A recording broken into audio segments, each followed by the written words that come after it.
perdonándoos unos a otros.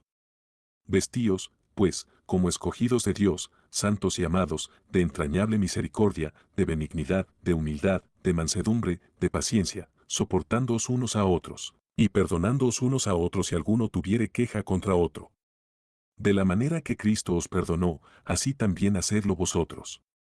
Colosenses capítulo 3 versículos 12 a 13.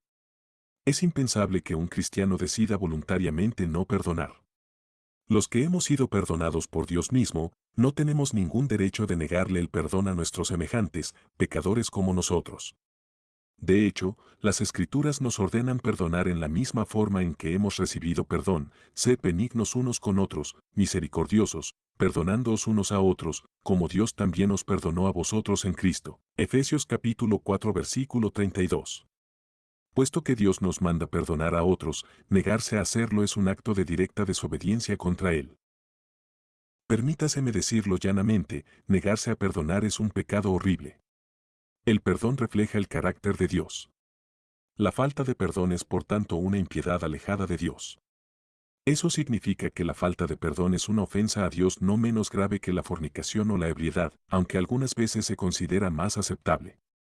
Ciertamente se puede ver con mayor frecuencia en la superficie entre el pueblo de Dios que los pecados que típicamente consideramos como atroces. Pero las Escrituras son claras en cuanto a que Dios desprecia a un espíritu no perdonador. Como hijos de Dios, debemos reflejar su carácter.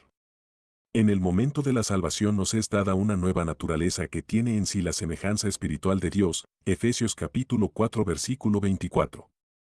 De modo que el perdón es una parte integral de la nueva naturaleza del cristiano. Un cristiano que no perdona es una contradicción de términos. Cuando usted ve a alguien que profesa ser cristiano y que obstinadamente se niega a dejar un resentimiento, hay buena razón para poner en duda que la fe de esa persona sea genuina. Pero si vamos a tratar el asunto honestamente, todos debemos admitir que el perdón no llega fácilmente, aun siendo cristianos. Muchas veces no perdonamos tan rápida o generosamente como debiéramos. Todos nosotros somos muy propensos a acumular ofensas y a denegar el perdón. Como hemos visto, el perdón cuesta mucho.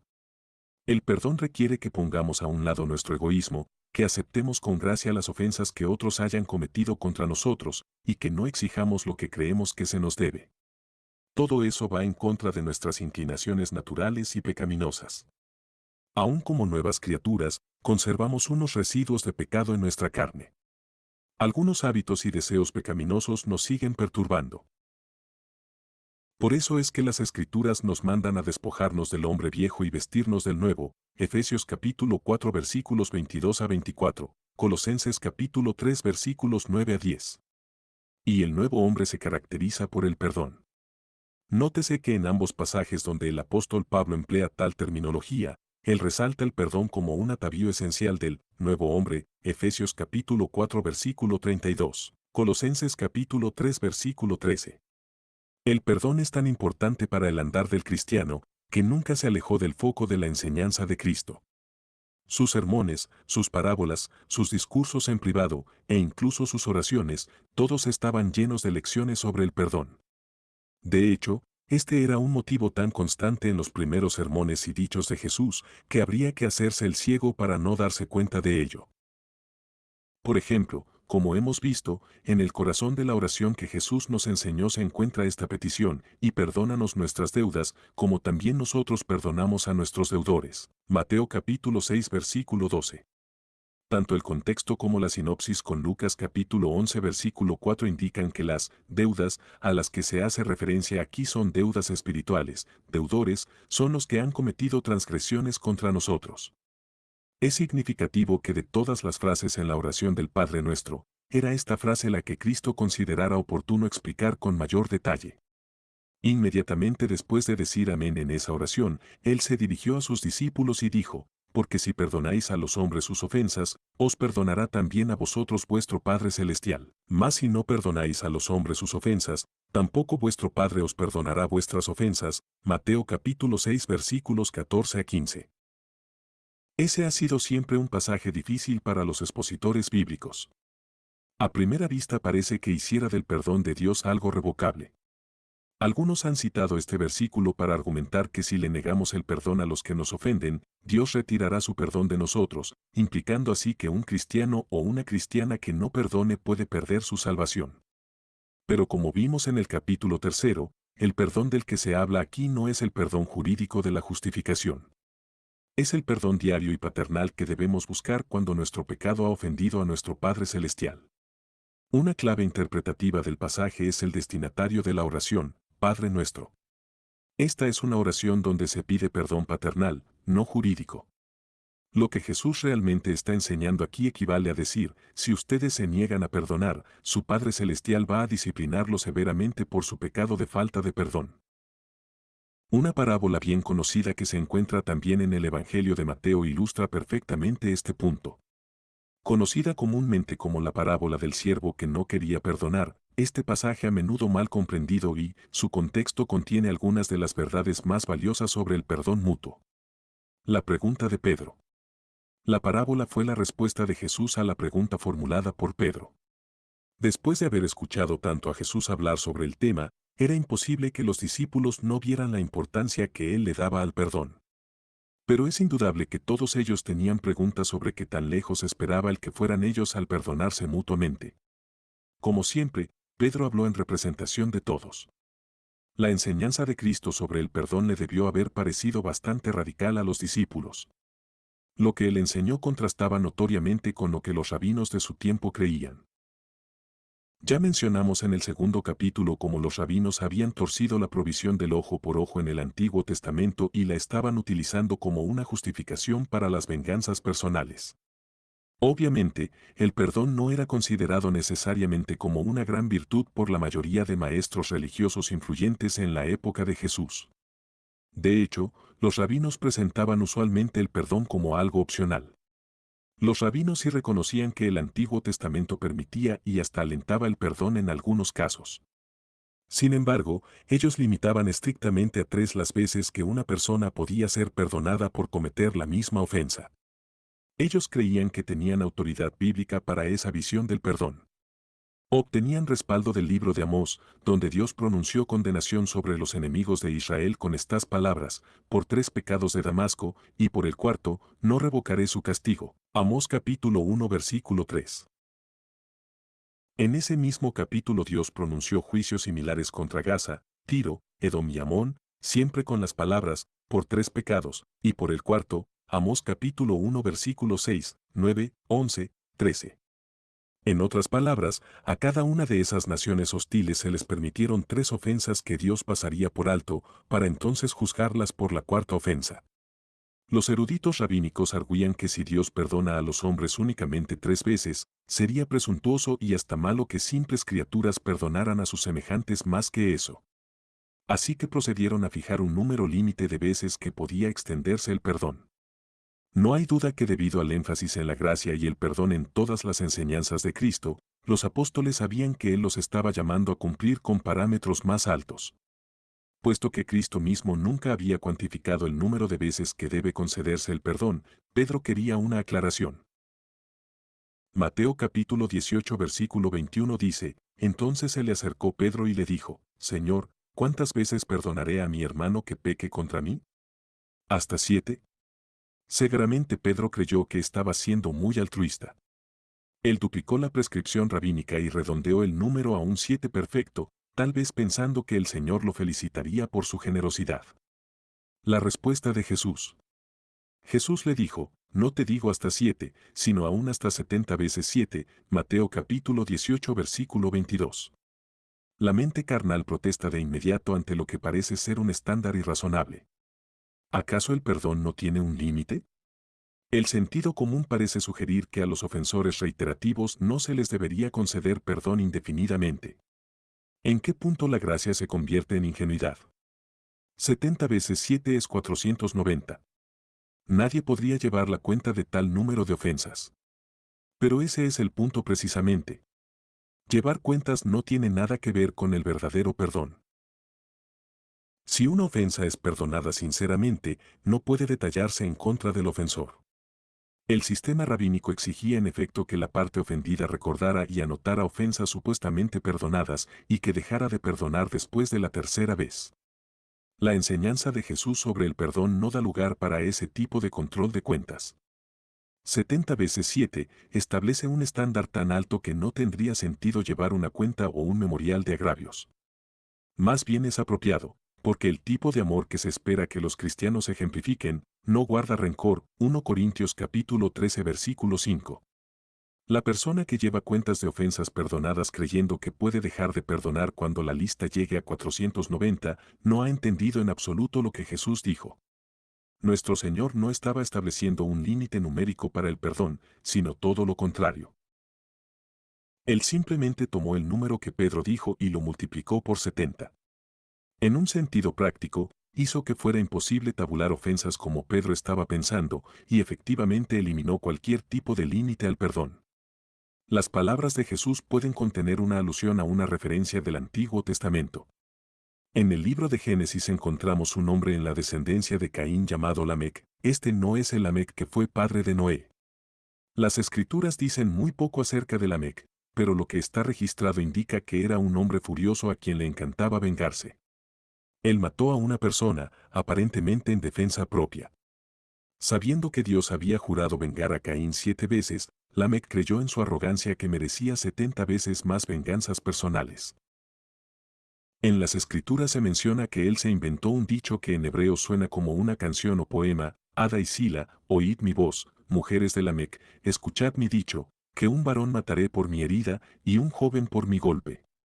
Si 7 veces será vengado Caín, Lamec en verdad 70 veces 7 lo será. Génesis capítulo 4 versículos 23 a 24. La jactancia de Lamec tipifica la tendencia de la humanidad pecadora. A la mente pecaminosa le fascina la venganza y cree que 70 veces 7 es un cálculo apropiado para medir las venganzas. En lugar de eso, Cristo enseñó que 70 veces 7 es la dimensión en la cual deberíamos perdonar.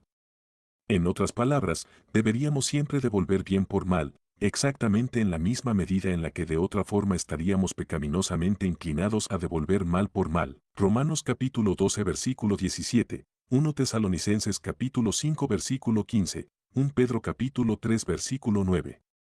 En otra ocasión Jesús dijo: mirad por vosotros mismos. Si tu hermano pecare contra ti, repréndele, y si se arrepintiere, perdónale.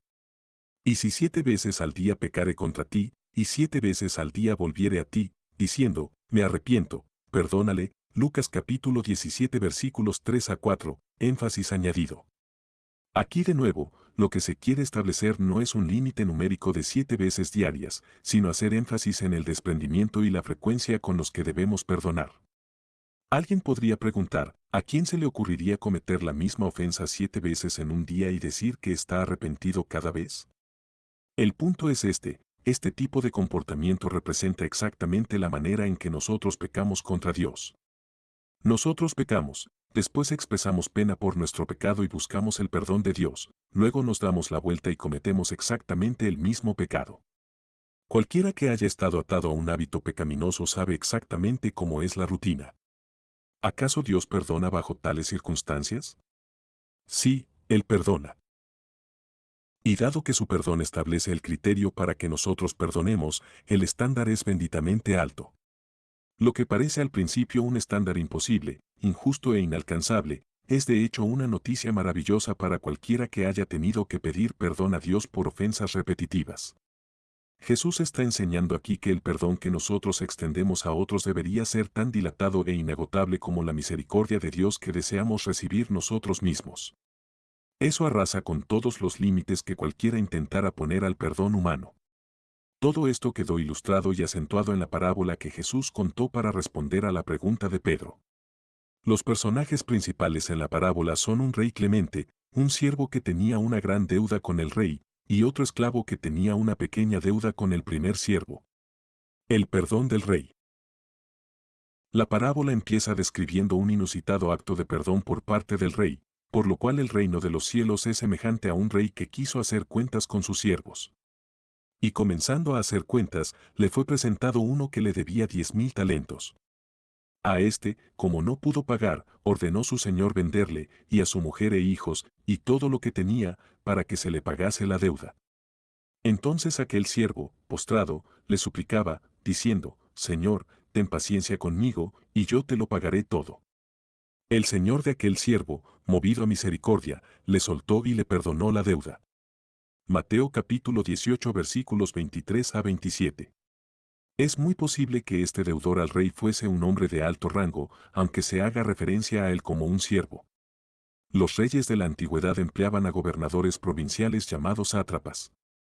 Una de las responsabilidades del sátrapa era la recolección de impuestos.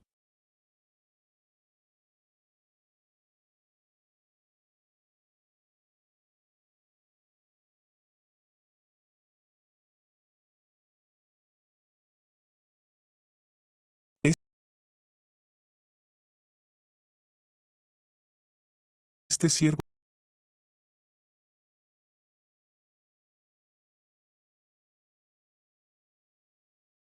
endeudado pudo haber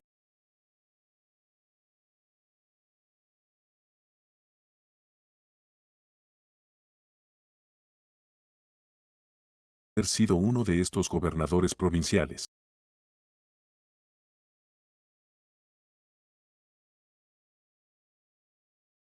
Y lo de hacer cuentas a que se hace referencia en los versículos 23 a 24 correspondía al tiempo establecido para que el sátrapa trajera al rey el dinero de los impuestos provenientes de su región. Este hombre tenía una gran deuda, producto seguramente de algún desfalco o negligencia en sus deberes por parte del siervo. Además, si se había apropiado de todo el dinero de impuestos por simple robo o peculado, quiere decir que lo había gastado todo porque no tenía medios para reponer lo que debía. 10.000 talentos era una cantidad increíblemente descomunal de dinero para ser la deuda de un solo individuo. Un talento era la máxima unidad monetaria en el mundo romano. Esto se refiere al talento ático que se usaba en todo el imperio en ese tiempo. Uno de esos talentos equivalía a 6.000 denarios, y un denario era considerado el salario justo por un día de trabajo, Mateo capítulo 20 versículo 2. De hecho, un denario era el pago diario que se le daba a un soldado. Así que 6.000 denarios, un talento, era una suma de dinero considerable, honorarios por 17 años de trabajo, y 10.000 talentos equivalían a los salarios de 10.000 hombres durante 17 años. Esta era una cantidad inconmensurable para una deuda personal. En términos actuales esto significaría millones, posiblemente miles de millones de dólares. Para poner el asunto en perspectiva, registros del primer siglo revelan que el total del ingreso anual recaudado por el gobierno romano en toda la tierra de Palestina promediaba los 900 talentos. Es más, el templo de Salomón era conocido a nivel mundial por las grandes cantidades de oro que contenía, y todo ese oro según el Antiguo Testamento, solamente llegaba a la suma de unos 8.000 talentos, una Crónicas capítulo 29 versículos 4 a 7, menos que la deuda de este hombre. La expresión griega que se traduce como 10.000 no se aplica ni siquiera a una cantidad precisa. Este era el número más grande que se podía expresar en el idioma griego. Es la palabra de donde proviene el término miríada y se utilizaba exactamente igual para representar un número imposible de contar. Encontramos duplicada la misma expresión en Apocalipsis capítulo 5 versículo 11, millones de millones, y en 1 Corintios capítulo 4 versículo 15, 10.000, dando a entender, incontables. Así que este hombre tenía una deuda con ese rey que para fines prácticos era absolutamente impagable. Dado que él no tenía medios para cumplir con una obligación tan grande, el rey ordenó que él, su familia y todas sus posesiones fueran vendidas, para destinar el producto a saldar la deuda. Obviamente, esta deuda era tan grande que la venta del hombre y su familia no podían cubrir ni la fracción más pequeña de lo que debía. De todas maneras, el rey tenía derecho de aplicar ese castigo por la mala conducta del hombre. La situación del siervo era absolutamente desesperanzadora. Su única esperanza reposaba en la bondad del rey. Así que él empezó a implorar misericordia. Jesús dijo que el hombre estaba, postrado, ante el rey, Mateo capítulo 18 versículo 26. Esto era mucho más que la venia con que usualmente se le rendía homenaje al rey. Daba a entender la absoluta humillación e ignominia del hombre. Literalmente se estaba abatiendo ante el rey suplicando misericordia. No presentó defensa porque no tenía ninguna. Admitió completamente su culpa y simplemente imploró piedad. Ten paciencia conmigo, y yo te lo pagaré todo. Mateo capítulo 18 versículo 26. Sin duda la promesa era sincera, pero la carga de tal deuda era más de lo que 100 hombres pudieran jamás reponer, y el monarca lo sabía. En este punto se podría esperar de un soberano promedio que tratara al esclavo sin misericordia. El flagrante abuso de su posición, el desperdicio de una fortuna, la magnitud del déficit, combinados con la insensata promesa del siervo de pagar la deuda, es una mezcla de circunstancias que exasperaría al rey típico. Ciertamente, el siervo no merecía recibir misericordia. Pero aquí no se trataba de un soberano típico. En un increíble gesto de indulgencia, él perdonó gratuitamente la deuda del hombre. No se fijó ningún plan de indemnización, el rey estuvo dispuesto a asumir él mismo la pérdida, simplemente por mostrar misericordia a un siervo sin esperanza. Esta es una compasión sorprendente y nada terrenal. Es la imagen misma de lo que Dios hace en favor de cada pecador que se arrepiente. El siervo simboliza perfectamente al pecador perdido, alcanzado con una deuda impagable y espantosa, la abrumadora carga de la culpa del pecado. La prisión del deudor ilustra el infierno, donde pecadores condenados pasarán una eternidad pagando lo impagable. Y el Rey representa un amoroso y compasivo Padre Celestial, un Dios de misericordia y gracia insondables quien siempre está dispuesto y deseoso para perdonar. El perdón de este Rey es increíblemente generoso. Consideremos todo lo que implicaba este indulto. Para poder perdonar esta descomunal cantidad de dinero, tenía que considerarla como un préstamo legítimo, aunque los hechos dejan ver claramente que este era un caso de fraude y derroche. Aún en el mejor de los casos, la deuda era resultado de negligencia sin escrúpulos combinada con inconcebible extravagancia. De hecho, es posible que el hombre haya sido culpable de todos los cargos en su contra. Sin embargo, el rey perdonó gratuitamente no solo la deuda, sino también toda la maldad que había llevado a generar una deuda tan monstruosa. Él no increpó al hombre ni lo castigó por su ruindad. Simplemente, le perdonó compasivamente. Uno se pregunta cómo podría ser tan compasivo un rey frente a un sujeto tan malvado. Pero recuerde, esta es precisamente la imagen de lo que Dios hace por el pecador arrepentido. Él no solamente perdona la deuda del pecado, sino que eleva al pecador a una incomprensible posición de favor absolutamente inmerecido. La falta del siervo. Uno podría pensar que una persona perdonada de una manera tan generosa podría apreciar la importancia de mostrar compasión a otras personas. No obstante, la conducta exhibida por el esclavo perdonado es aterradora, pero saliendo aquel siervo, halló a uno de sus consiervos, que le debía 100 denarios, y haciendo de él, le ahogaba, diciendo, «Págame lo que me debes». Mateo capítulo 18 versículo 28. 100 denarios representaban algo así como la remuneración por 100 días de trabajo. Esa no es una suma insignificante como tal, pero comparada con la cantidad que le había sido perdonada al primer siervo, no era nada. Las palabras usadas por Jesús indican que el siervo perdonado salió inmediatamente de su encuentro con el rey compasivo, y prácticamente la primera cosa que hizo fue buscar a este otro siervo que le debía dinero. Al encontrarlo empezó a exigir el pago inmediato de la deuda, puntualizando sus demandas con las más duras amenazas e incluso con violencia física. Piense por un momento en la situación presentada por esta parábola. La deuda que el otro siervo le debía a este hombre era una deuda legítima. Desde un punto de vista legal, sí tenía derecho a reclamar lo que se le debía. Técnicamente, estaba completamente dentro de sus derechos exigir la devolución del dinero. ¿Pero acaso nuestro sentido moral no se retuerce naturalmente y con razón por su conducta? Vemos su acto como algo moralmente repugnante, porque lo es. La existencia misma del primer siervo había dependido de un acto incomprensible de misericordia que se le había mostrado a él.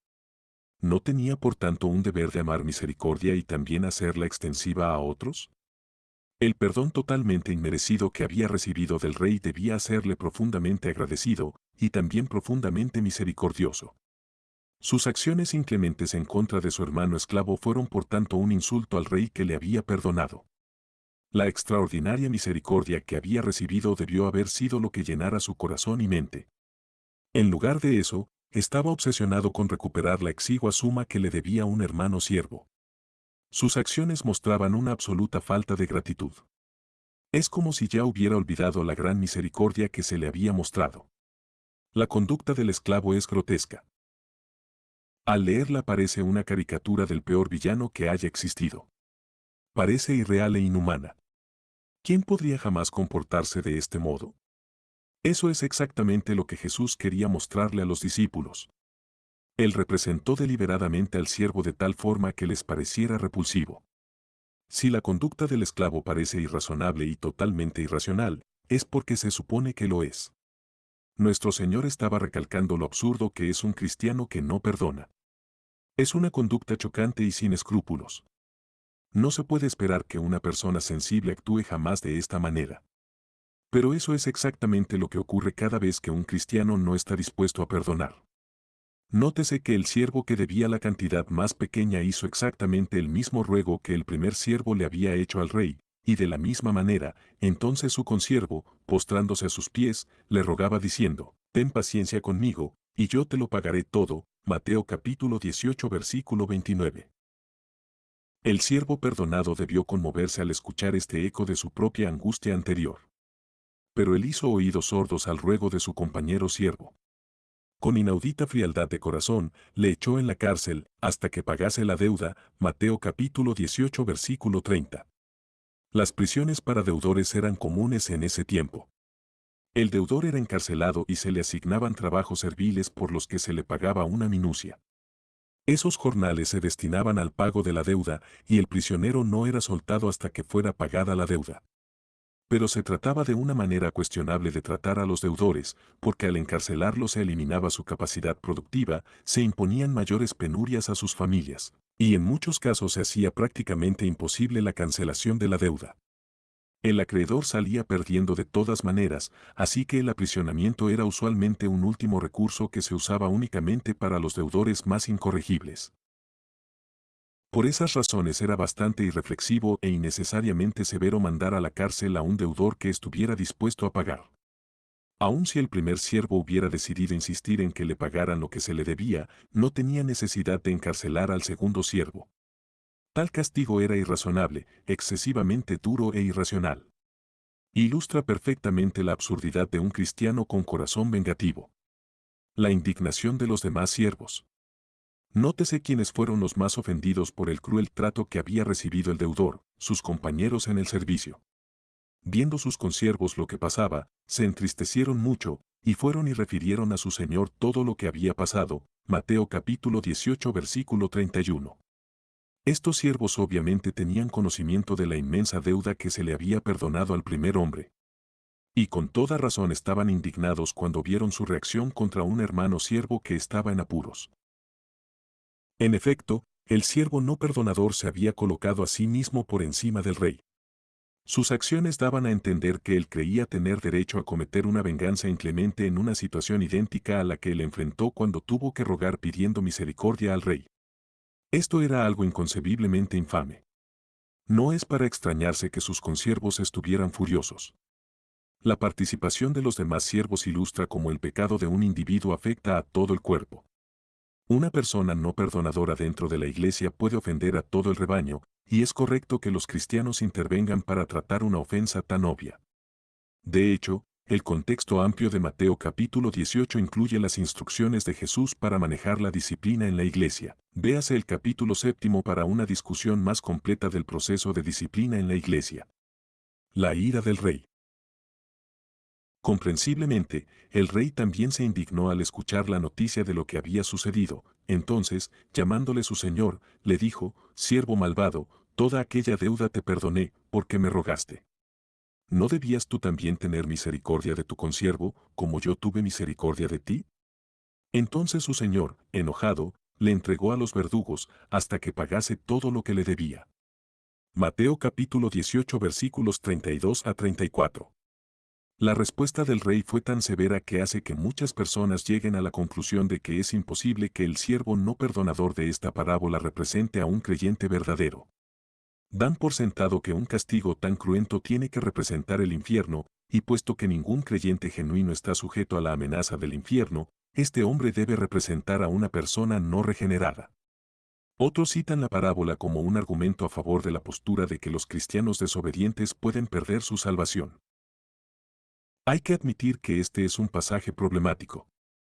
Es posible leer el versículo 34, le entregó a los verdugos, hasta que pagase todo lo que le debía, como si quisiera decir que el siervo que no perdonó quedó entrampado con la misma deuda que ya se le había perdonado. Pero eso introduce algunas dificultades obvias a las imágenes de la parábola. ¿Acaso esto sugiere que Dios va a retirar su perdón jurídico, la justificación de los que no perdonan a otros? Ciertamente no. Eso haría que la justificación dependiera en últimas de las propias obras del pecador. También sugeriría que Dios mismo tiene vacilaciones al otorgar un perdón para retirarlo después. Las Escrituras dicen enfáticamente que Él no hace eso ni lo hará. Cuando Dios nos perdona, Él hace alejar nuestros pecados cuanto está lejos el oriente del occidente. Salmos capítulo 103 versículo 12. Él borra nuestros pecados y promete no recordarlos nunca más. Isaías capítulo 43 versículo 25, Jeremías capítulo 31 versículo 34, Hebreos capítulo 8 versículo 12. Él no perdona y después revoca su perdón. ¿Podría ser que el siervo no perdonador representa a un cristiano de profesión que en realidad nunca nació de nuevo? Esta es una perspectiva popular. Los que defienden esta interpretación dicen que el siervo no perdonador ilustra a alguien que escucha el Evangelio y lo acoge exteriormente pero nunca recibe en realidad el perdón que se ofrece en el Evangelio. Esa es una interpretación más viable, pero todavía sugiere que es la respuesta del siervo, y no el decreto del rey, lo que constituye el elemento decisivo en la justificación. Hace que el perdón quede condicionado a la conducta subsecuente del pecador. Una regla básica importante al interpretar parábolas es buscar el significado central de la parábola y resistir a la tentación de ejercer presión para atribuir un significado exagerado a detalles periféricos. El significado de esta parábola está expresado llanamente por Cristo en Mateo capítulo 18 versículo 35. Así también mi Padre Celestial hará con vosotros si no perdonáis de todo corazón cada uno a su hermano sus ofensas. Toda esta parábola es prácticamente un comentario de las palabras dichas por Jesús anteriormente en Mateo capítulo 6 versículos 14 a 15, porque si perdonáis a los hombres sus ofensas, os perdonará también a vosotros vuestro Padre Celestial, mas si no perdonáis a los hombres sus ofensas, tampoco vuestro Padre os perdonará vuestras ofensas. Hay que recordar también que esta parábola es una lección para Pedro y los demás discípulos. Jesús no dirigió el mensaje de la parábola a oyentes interesados pero no comprometidos. Él hizo una clara advertencia a los que se encontraban en el círculo más íntimo de sus seguidores, Mateo capítulo 18 versículo 35. La lección que contiene es para personas ya regeneradas, para creyentes y no simples farsantes. Por lo tanto, el primer siervo debe representar un creyente realmente nacido de nuevo, aunque no perdonador. Aquí la severidad del castigo del rey ilustra realmente la manera en que Dios va a disciplinar a los creyentes que no perdonan. Algunas veces es necesario que un padre trate con dureza a un hijo persistentemente rebelde, y Dios mismo hará uso de medidas drásticas cuando sea necesario corregir a un cristiano desobediente. La dureza de su disciplina es una medida de su amor por su pueblo y su gran interés en su pureza. Como vimos en el capítulo 3, no es verdad que la disciplina de Dios sea siempre suave y amistosa, con frecuencia es motivada por el disgusto paternal más serio que puede haber. Y una de sus disciplinas más severas se aplica a creyentes que se niegan a ser misericordiosos con los demás. Nótese la manera en que el rey se dirige al siervo no perdonador, siervo malvado. ¿Acaso Dios podría referirse a sus propios hijos como malvados? Ciertamente él no es ciego a sus maldades. 2 Crónicas capítulo 7 versículo 14. Y este esclavo se estaba comportando de una manera que era innegablemente malvada. El pecado es maligno, sin importar que sea cometido por un creyente o por un incrédulo. De hecho, la falta de perdón es más malvada en un creyente porque la negativa del creyente para perdonar es un menosprecio de la gracia misma de la cual él depende para su propia redención. En un caso como este, ¿no sería más inapropiado que Dios llame a un creyente, malvado, de lo que fue para Cristo dirigirse a Pedro como Satanás? Mateo capítulo 16 versículo 23. Nótese también que el castigo administrado, aunque extremadamente severo, parece ilustrar únicamente el tipo más duro de disciplina, pero no la condenación eterna. El rey le entregó a los verdugos, no a los ejecutores, hasta que pagase todo lo que le debía. Mateo capítulo 18 versículo 34. Miremos de cerca ese versículo. ¿Qué le debía ahora al rey? Puesto que la deuda inicial ya había sido perdonada legalmente, la deuda que quedaba era principalmente el deber que este hombre tenía de mostrar el mismo tipo de misericordia a otras personas. Los verdugos representan la vara de la justicia de Dios. La lección de la parábola es esta: los cristianos que se niegan a perdonar a otros serán sometidos al tipo más severo de disciplina hasta que aprendan a perdonar así como han sido perdonados. Todo lo que le debía también representa las consecuencias temporales del pecado. De nuevo, la justificación borra la culpa de nuestro pecado en la corte de justicia eterna de Dios, pero no garantiza necesariamente un escape de las consecuencias del pecado en esta vida. Esta parábola parece sugerir que como un medio de su amorosa disciplina, Dios podría de hecho intensificar las consecuencias temporales del pecado. Aunque la culpa del pecado está perdonada de manera que no va a ser relevante para un juicio eterno, Dios puede permitir que las consecuencias del pecado sean todavía más severas, a fin de motivar al creyente pecador a obedecer.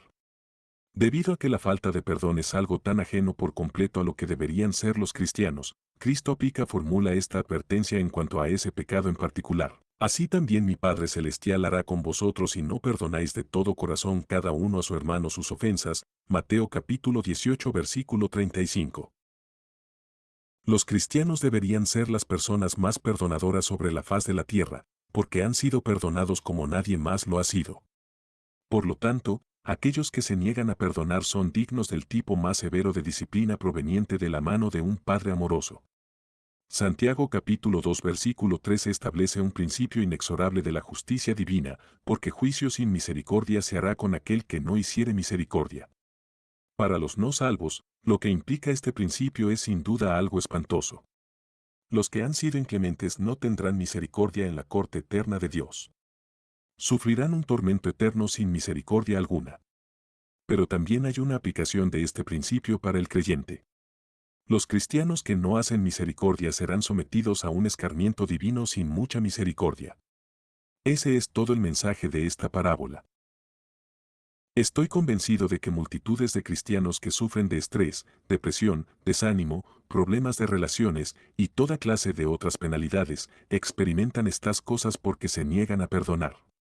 El perdón de todo corazón pone en libertad inmediata a la persona, lo libra de sus verdugos y en el proceso glorifica a Dios. De hecho, la consecuencia de aplicar el principio de Santiago capítulo 2 versículo 13 es una de las bienaventuranzas: bienaventurados los misericordiosos, porque ellos alcanzarán misericordia. Mateo capítulo 5 versículo 7. Se promete misericordia divina a los que hacen misericordia. Las Escrituras hablan con extraordinaria claridad sobre este tema. Nótese que Jesús habla de un perdón que es, de todo corazón, Mateo capítulo 18 versículo 35. El perdón genuino no es fingido ni rencoroso, sino que se concede tan generosamente como nosotros mismos deseamos ser perdonados. Implica negarse deliberadamente a mantener la culpa del ofensor en su contra. Significa dar término a la amargura, poner a un lado la ira, y negarse a permanecer en una ofensa que ya ha sido perdonada. Es, en la medida que pueda acercarse, el equivalente humano de lo que Dios promete, no acordarse más del pecado cometido. Jeremías capítulo 31 versículo 34. Tal perdón no llega fácilmente, en particular cuando se trata del tipo de pecados que destruyen vidas y relaciones. Cuando estamos hablando de un desaire personal o una palabra áspera, perdonar es relativamente fácil. Pero ¿qué pasa si la ofensa es más grave? ¿Dónde encuentran las personas la fortaleza para perdonar cuando descubren el engaño de un cónyuge o cuando un conductor ebrio ocasiona la muerte de un ser querido? ¿Es humanamente posible perdonar tales ofensas? Es posible que no parezca humanamente posible, y ciertamente no está dentro de la capacidad de la naturaleza humana caída perdonar de por sí tales cosas y de todo corazón. Pero sí es ciertamente posible para personas redimidas, bajo la influencia del poder del Espíritu Santo, perdonar aún las ofensas más serias. En el capítulo que sigue a continuación vamos a mirar con mayor circunspección estos asuntos y profundizaremos en algunos de los asuntos prácticos más importantes acerca de cómo deberíamos perdonarnos unos a otros.